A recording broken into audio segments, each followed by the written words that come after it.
guys? Welcome back to GSL Code A. We've got Leenock versus YoDa second up here. YoDa, he's a great Terran player. I hadn't really seen him before this, but saw him in the team league. Yeah. And I've seen actually some replays of his that got leaked online. I saw some of those. They were pretty good. A lot of the Korean players are actually very protective of their replays as well. So that's going to be very interesting that a couple of those got out. But yeah, YoDa did break out in the team league. Brought it home for IM, I believe, in the ace match against FOU. Now that we remember which teams actually played. Yeah. Remember, guys, Unstable and I coach FXO. That's why I'm not like stealing replays and like giving out secrets, but found some of those replays. I'm actually always looking up replays. I know all the secret websites are finding replays. I'm not going to tell you guys what they are. But when I said that, I was like, people are going to think Wolf's like a terrible person. He's like leaking replays and stuff. Yeah, I don't give out FXO replays, don't ask me. Except the one replay where QXC Planetary Fortress rushed his opponent's natural. That was a good game. Alright, there's Leenock. Obviously, he took out Hope Torture 2-0. Crushed him, actually, to get here. Made him look silly. And when are we ever going to see Hope Torture again? I don't know. He didn't get used in the team league against FXO. And he's just, I don't want to say he's been getting worse and worse, but he's been getting worse and worse. I don't want to say it, but he is. He just has. He was good. He hasn't improved. He hasn't improved as quickly as other people. That's what you're trying to say. I think he may have actually gotten worse, just a little bit, to be honest. Alrighty, we have YoDa on screen now. Yeah, he's meditating. He took out Slayer's Min to get here, which is no easy feat. Slayer's Min actually is one of the best Zergs in the world. Is also one of the best Zergs in Code A. Also on the team Slayers.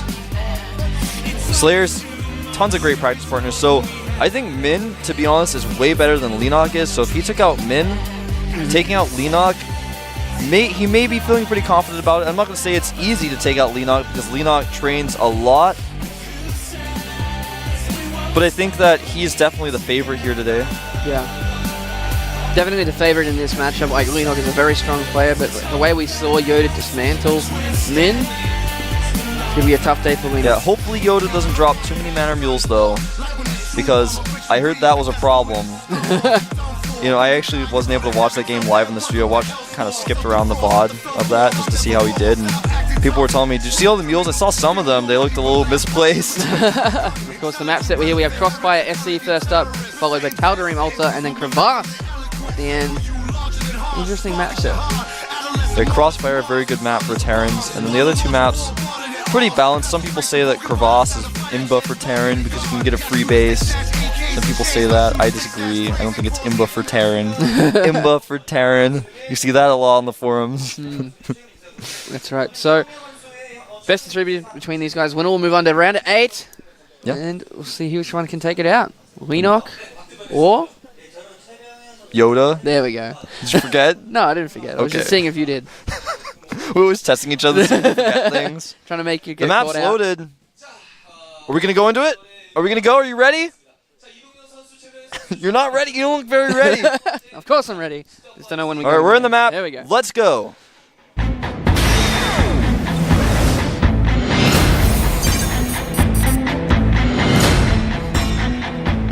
All right, up here at the top position, member of the team FOU, a very young player, is a Zerg. Has done well in the past, fell down to Code A, but still a strong Zerg player. Leenock, FOU. Leenock, FOU. Some say he looks like Gumiho. Some say Gumiho looks like him. Down here at the bottom position, member of the team IM, also one of the YoDa. I was gonna say also one of the oldest Jedis. They really like cutting you off before you can get to your joke. I know. It wasn't a joke. It's just the truth. YoDa's one of the oldest Jedis, if not the oldest, actually. I'm not that much of a Star Wars fan. There's actually another Jedi before YoDa that I just don't know about. I don't think a day goes by either on the cast or at the GOM house that we don't hear a Star Wars reference from you, Wolf. That's true. I just don't. Now I'm questioning myself. Like, how much of a Star Wars fan am I? Hold that thought. YoDa is 2-raxing, one barracks at the top of his ramp, the second barracks kind of out to the side, not really necessarily closer to Leenock's base, but in a very unscoutable location. Well, that being said, though, the Overlord seems to be just going straight for that position as well. This will be great news for Leenock if he can see this coming. He is going to see it eventually. He's got that first drone up at the top of the ramp in the main here for YoDa. The cool thing about this build is that Leenock's going to come in here. Now, it's all going to come down to whether or not he sees with the Overlord, but also when the drone comes in, is he going to realize that that orbital command is done before the barracks? Like, if he's smart enough to see that, he's got to be. Yeah. The orbital is making before the barracks at the top of the ramps there, so if he weren't really paying attention... Oh, he just saw a Marine come out of nowhere on the left-hand side. He might actually lose his Overlord if he's not careful. A drone coming to try and help out. That's actually a really smart idea. Yeah, he's going to lose that drone, and the Overlord will most likely survive. But yeah, he's got to know what's going on now. That Marine just came out of nowhere. The orbital's made before, and now he sees it. I mean, he just flat out sees it. So no more of the mind games. He knows what's going on now. His hatchery did finish. He did go hatch first. He's got his gas up and running. There we go. SCVs as well. Saw this from... saw this in the last set as well. What's going on? Dream did this almost the exact same build, just without a hidden second barracks. And it was an 11-11 barracks, so similar build. He's going to go ahead and make this bunker here. He's going to put his Marines behind the bunker. Actually decides to cancel it. Oh, there we go. He misplaced it. He does want to put as many Marines behind there as he can. Limit the amount of ways that the Zerglings can actually attack them.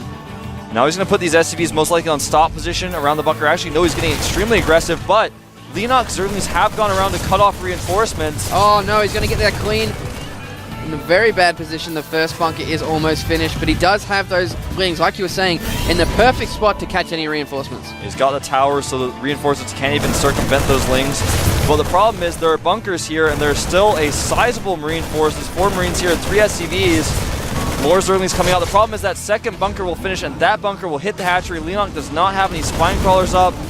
He's going to lose this hatchery almost indefinitely. Well, maybe he's been playing very patiently. He does have a lot of lings. Looks coming in from both sides. Now there are SCVs going down. They're getting a lot of repair. He needs to focus down those SCVs. There we go. He's actually surrounded the SCVs, put them on hold position by the looks of it. And that bunker will go down. He's going to lose a lot of Marine lings here, though. But we'll eventually get all these down. He does actually back away, not realizing it. He wasn't sure he could kill the bunker. I think he could have. But either way, the key is he doesn't have a bunker firing at his hatchery anymore. So killing that first bunker was his priority. Yep. His Zergling speed actually getting pretty close to being done. He's hoping that he's going to catch another group of YoDa's Marines out in the middle of the map. But YoDa, too smart for that, already has the rest of his Marines inside of his base. Does lose these 2 Marines here in the middle, and those second 2 Marines most likely will go down as well. Zergling speed going to finish. They're not going to make it home. Yeah, it was just really patience by Leenock, being very... just didn't panic at all. He just rallied his lings to a place where weren't hit, waited till he had enough. There's lings speed going to finally clean up those Marines there. This command center is going down for YoDa, but he didn't actually do any damage to Leenock. That's true. And that's what's going to hurt him now. He does have that factory going down as well here in his main, but this whole time, Leenock's just going to be able to drone. Yeah, he's been droning up quite heavily. He hasn't really made any more Zerglings since that initial amount that he wanted to have to break the bunkers. So he's actually got 4 in production now. He's already up 8. Orbital command finishing up here for YoDa for his second command center. He has added a tech lab as well, most likely for stim or combat shields. These lings being very active on the map here. I like he's just going around constantly checking everywhere. He is getting quick stim and not combat shields. At first I was thinking stim, and I was like, well, maybe he's got only Marines. He might just want to get combat shields for the longevity of the Marines, but he's getting that faster stim, which does kind of lend itself towards a more pressure-oriented build. You don't normally get combat shields and then go for an attack. Yep. Do have a macro hatch at the bottom of his ramp there as well. It's going to be useful, A, for production as well as to kind of block off that ramp in case Hellions do come through. This is true. Baneling Nest going up as well. He's spreading his creep quite well. Almost getting to the top of that ramp near his base. Zergling's going to come forward here. Want to check for that command center. Try to deny it if it's on its way over. He may make some Banelings with these Zerglings. He's got quite a few of them out there. About 20 of them. Marines coming out here. They may get caught by those Zerglings if they're not careful. Yeah, there's not that many Marines in this force to be able to defend this expansion. There we go. There's a lot of Banelings coming through. And if having a look at the production tab, 14 more Lings as well. There are a lot of Marines down at the bottom trying to see if they can do it. But these Banelings will be able to clear these out. We've got more SCVs coming down as well. He's just trying to get him baited in. There we go. The Marines do not have stim yet. It's going to be very hard for them to get away. Is he going to be able to get on top of that? He does. He gets inside of the main base. There's the bunker there as well. Completely takes it out. Finishes up all those Marines. gets another 2 as well. Doesn't have enough Zerglings to follow this up though. He does still have quite a few. Did not kill those supply depots at the front. He just has so many Zerglings. I mean, he's traded so cost efficiently with his attack. He's going to kill some SCVs as well. He's already up on workers. And right now, actually, Leenock could just back up, make a few more Banelings and go for another attack. Yeah, those supply depots are on half health. He's almost at double the supply of YoDa now. He got so many Marines when he got inside that main. Exactly. 42 drones to 22 SCVs. Leenock up 20 supply, getting an evolution chamber. Remember, he does have that third hatchery, so he's got a ton of production. And on top of that, he's spreading creep in both directions, doing a great job getting that creep out there, making it so he can reinforce attacks more quickly if he'd like to. Looks like he's going to take a third base, though, with this drone. Yeah, he's going to go take the top left-hand position. He's banking up quite a bit of minerals now. Does actually get the supply depot at the bottom of the ramp as well. YoDa looking like he is in the tough spot. That drop completely seen by Leenock. He's got that watchtower, he sees it coming. He's got creep everywhere, so he knows where the dropship is flying. Queen and Zergling's prepared for this. YoDa may actually just have to turn around with this drop, send it home. He's going to go into the main instead, but the Zerglings will most likely react and go there. He's going to drop this dropship, but again, he's going to have to pick up immediately. Might actually lose this dropship here to the Queens. It does go down. 3 Queens there and a lot of links to clean that up as well. A little bit sloppy there by YoDa. Leenock getting a huge supply lead. Burrow and Baneling speed on the way as well. We should be seeing some Baneling landmines very soon. And this is actually one of the best maps for Baneling landmines. Yes. You can put them on the ramps. There's so many ramps, and these Marines are going to wish they didn't drop. Trying to micro back against the Zerglings. They do get backed into a corner. I'm really surprised he didn't pick those up instantly. He lost 5 Marines. Yeah, there. now the Zerglings are actually in a great spot to attack the natural. There's no bunker here. There's nothing. The siege mode isn't done yet. There was a siege tank on the ramp as well. He might actually get through there if he wants to. The Marines coming in from the left as well. Going to clean those up. If he gets a good surround here, if he can actually do it, he might be able to take out this tank as well. He does. He stops it from going up the ramp. The tank goes down. Oh, nice pickup. Did keep that tank alive. Wow, I thought it went down. Jeez. Jeez. So close. Was really close. Spire finishing up here, +1 melee attacks. Burrow and Baneling speed all going to finish around the same time. Combat shields just now starting up. Siege mode finished, so he does have 2 tanks down here, but he's lost a ton of map control. He's lost a ton of units. We just have to see 55 Lings in production there for Leenock as well. He might just want to go power through it. Yeah, he's got a ton of these Lings up here at the top of this ramp. And he could make some of these in the Banelings. Remember, he does just get +1 melee attacks. Just finishing up here. Baneling speed finishing as well. And these Marines are going to wish they didn't run up here. Zerglings do retreat because they know if they run forward, there's siege tanks there. Also, he can just lift the Marines into the dropship. Scan goes down. He wants to find that Spire. Unfortunately for him, the Spire is at the natural. He's going to move forward again with these units. Does lose a Marine or 2, but pulls back just at the right moment. I think we're going to see Leenock burrow some Banelings around these ramps here pretty soon. Yep. Now the mutas are out. Just a few of them. He's got 4 out, 2 more on the way. But it's going to really shut down this dropship play, though. He's going to chase these Marines down, getting a little bit too close to the tanks, though. Wants to be very, very careful.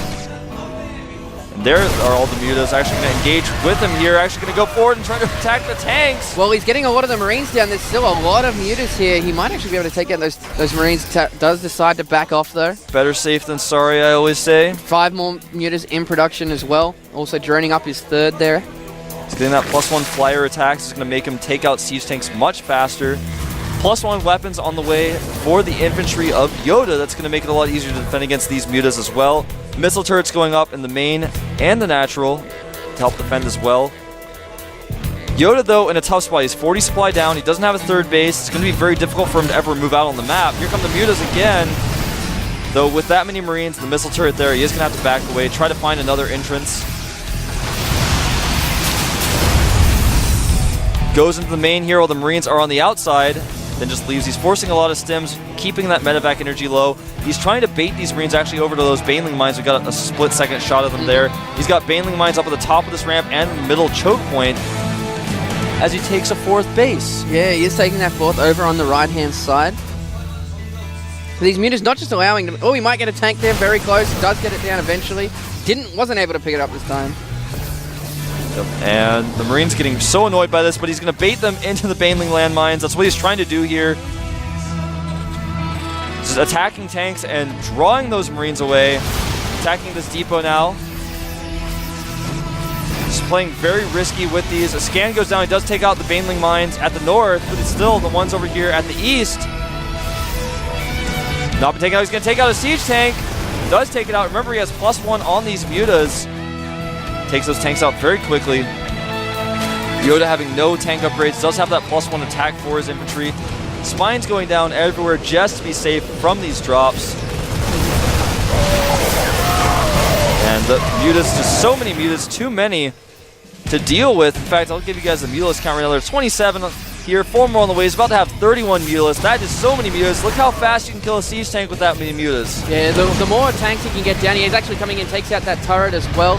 The more tanks he can whittle down here, the better off he's going to be on the long run. He is actually 70 supply up. He's just going to go straight in against these Marines. There's 2 turrets there as well. He just doesn't even care. No, There's just so many mutas just crushing through everything. And he's going to take out this orbital command as well, or at least he could. Looks like YoDa's trying to move forward, but there's just so many mutas there. He's got a lot of Zerglings and Banelings coming in from the north as well. The siege tanks are not done yet, running straight past them into the Marines. The mutas splitting up to hit on those tanks, and then he's going to come in and clean the rest of this up. Yeah, I think this is going to be... Or he's going to back away. YoDa, he's lost way too much here. He lost all of his SCVs as natural. 71 drones to 34 SCVs. His +1 armor going to finish for his infantry here soon, but it's a little bit too late. Lots of SCVs being transferred to the natural. He did lose a lot of them there as well, but looks like Leenock coming forward. There's so many units. All those Marines being cleaned up very, very quickly. GG. That is that. I didn't expect YoDa to lose on this map to Leenock. Did really lose out with that pressure. And Leenock went for Zergling speed even, and like you said, he did a great job defending. He didn't panic. Yep. He kept enough Zerglings. He didn't attack at all until he was sure he had enough Zerglings to break it. That's how you do it. He also sent his first group of Zerglings. He didn't just have them just stand there. He sent them around, had them to check for the reinforcements. When the reinforcements are coming in, and you got Zerglings over there. He had a lot of Lings, but they never sat still at all the entire game. He always had the Xel'Naga towers, saw the drops coming, and a couple of times YoDa either didn't notice that they were spotted or just didn't care because he kept going with them and they were just cleaned up instantly. The drops, the first few drops he did were just terrible. The Queen was shooting at it, was just floating there, and the Queen was just like throwing spines at it, and then he was like, oh, right, I forgot about that drop. I guess I'll just go drop it over here, except he already knows about it. I guess this won't really work. No. So we're going to go into game 2. It is going to be on Tal'Darim Altar. Very different style of map compared to the last one. No chance of an early 2-rack's going to work, unless it's proxied, that is. Yeah. You know, sometimes, though, if you go for a 2-racks on this map and you're at close positions, you know, for example, both on the bottom or both on the top, can end up working. Seen it work before. SC Foyu, he's made that work before. True. It's definitely a possibility. Like you said, though, I don't think we'll see something like that. We'll have to see a much more passive game from both of these players. Doing an aggressive style like that just does not necessarily pay off on a map this large. No, not this large. So we're going to get it into any second. It is going to be on Tal'Darim Altar, of course. Tal'Darim Altar. All right, we're in the game. We're going to jump into it any second now. Any second now. I know it. All right, let's jump into it.